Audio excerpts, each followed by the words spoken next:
नमस्कार।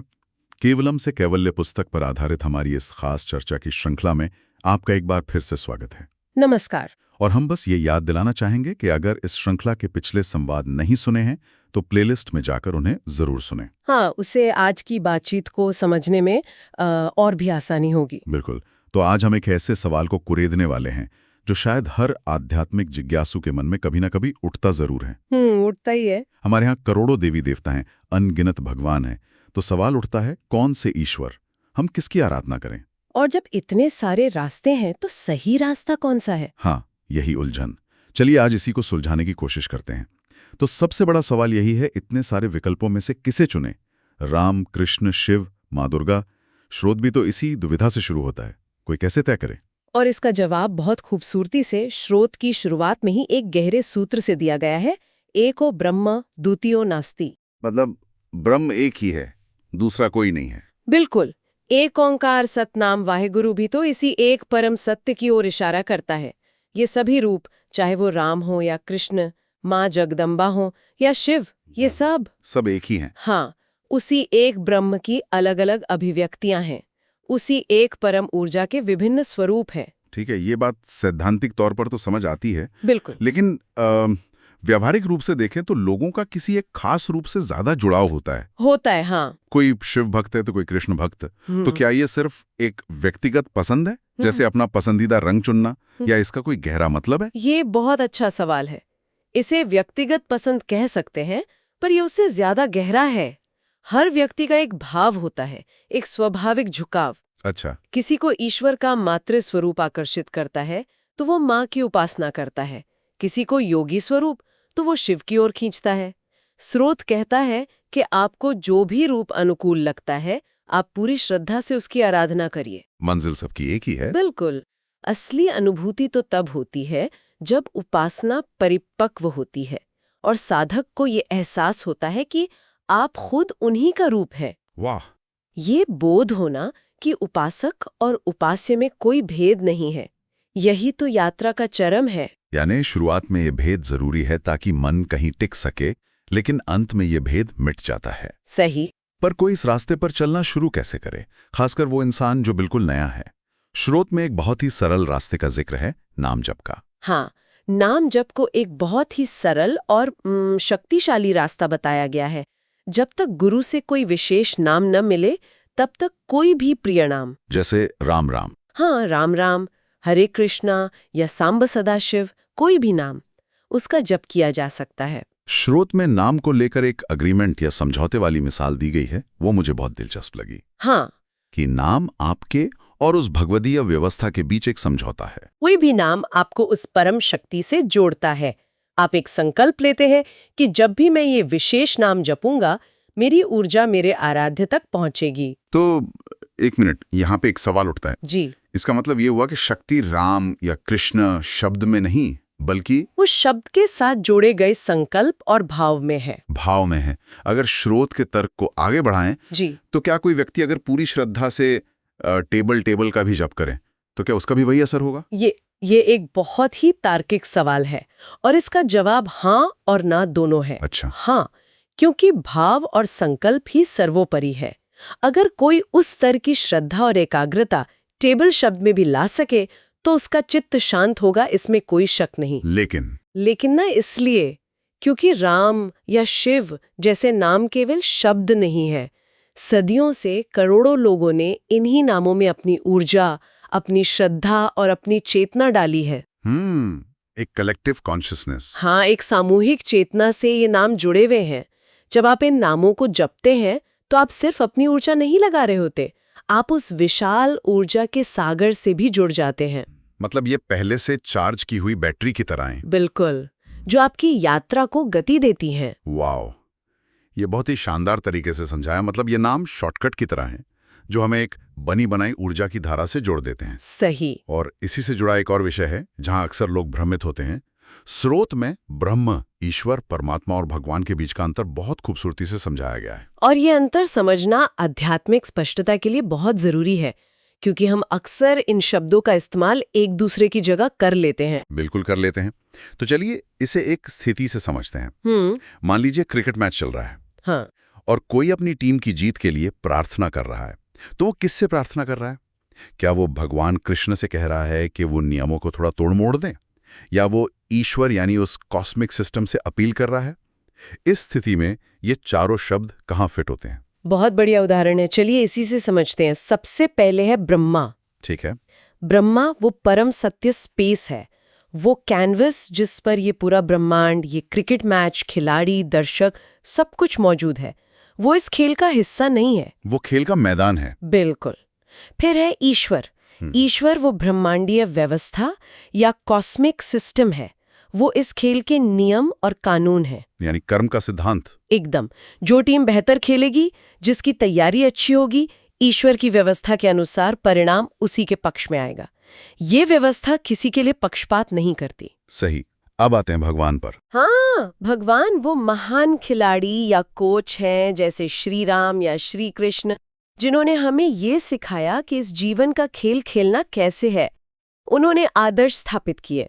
तो जब कोई प्रार्थना कर रहा है तो वो शायद किसी भगवान से प्रेरणा ले रहा है, लेकिन असल में ईश्वर की व्यवस्था में हस्तक्षेप करने की उम्मीद कर रहा है। सही पकड़ा। और अंत में है परमात्मा। परमात्मा आपके भीतर का अनुभव है, वो आवाज जो आपको बताती है कि सिर्फ जीतना ही सब कुछ नहीं है, खेल भावना से खेलना भी जरूरी है। जब आपकी टीम बेईमानी करती है और आपको अंदर से खचोटता है, वो आवाज परमात्मा की है। ये वर्गीकरण तो मतलब दिमाग के सारे जाले साफ कर देता है। तो अब सवाल आता है कि किसी की आध्यात्मिक यात्रा शुरू कैसे होती है? श्रोत में कहा गया है, बिनु हरि कृपा मिले नहीं संता। क्या इसका मतलब है कि ये हमारे हाथ में है ही नहीं? इसका गहरा अर्थ है कि जब सही समय आता है, जब आपकी आत्मा तैयार होती है, तभी ईश्वर की कृपा से आध्यात्मिक यात्रा की शुरुआत होती है। इसे जबरदस्ती शुरू नहीं किया जा सकता। और इसकी पहचान क्या है? स्रोत कहता है कि इसकी पहचान है किसी संत से मिलना, उनके साहित्य के संपर्क में आना या उनकी वाणी सुनना। ईश्वर की कृपा से ही जीवन में सत्संग का योग बनता है। संत हमें रास्ता दिखाते हैं, एक नक्शा देते हैं। लेकिन यहीं पर तो असली मुश्किल शुरू होती है ना? हाँ, असली परीक्षा तो यही है।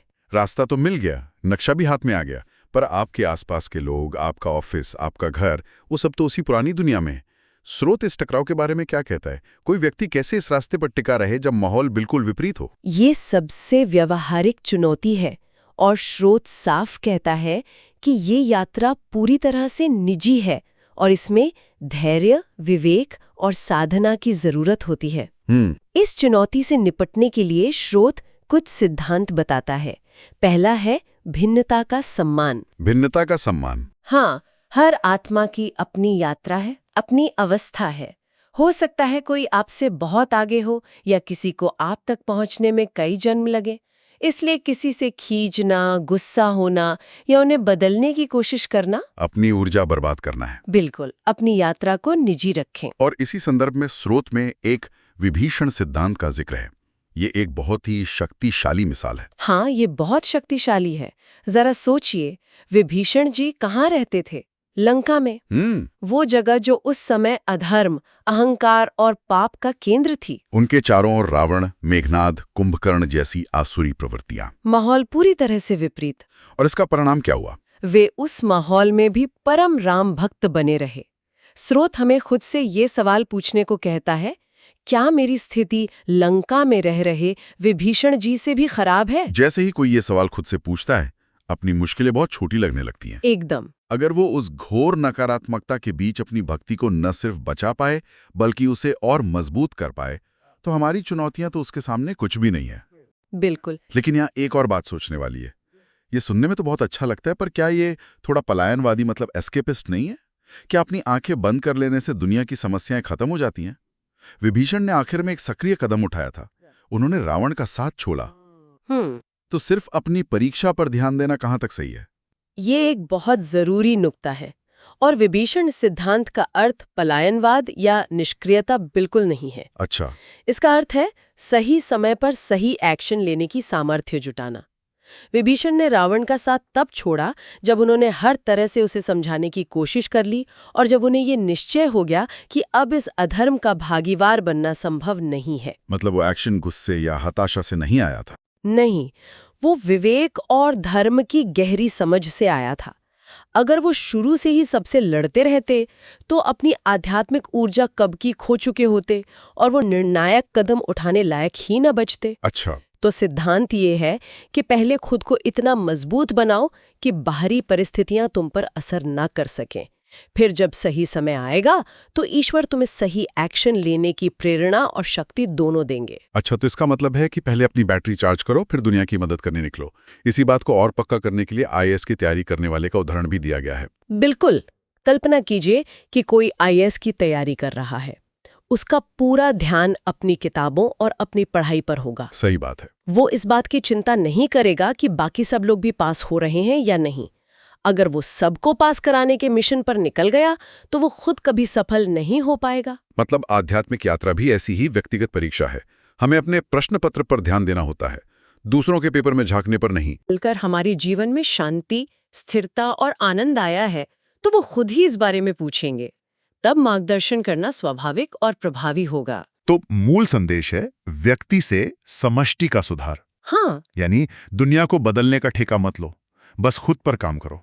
जब हर कोई अपनी जिम्मेदारी लेगा तो पूरी व्यवस्था अपने आप सुधर जाएगी। ये एक बहुत ही सशक्त विचार है, क्योंकि ये शक्ति वापस हमारे हाथों में देता है। एकदम सही। हम अक्सर बाहर की परिस्थितियों को, लोगों को दोष देते हैं, लेकिन असली काम तो अपने भीतर होना है।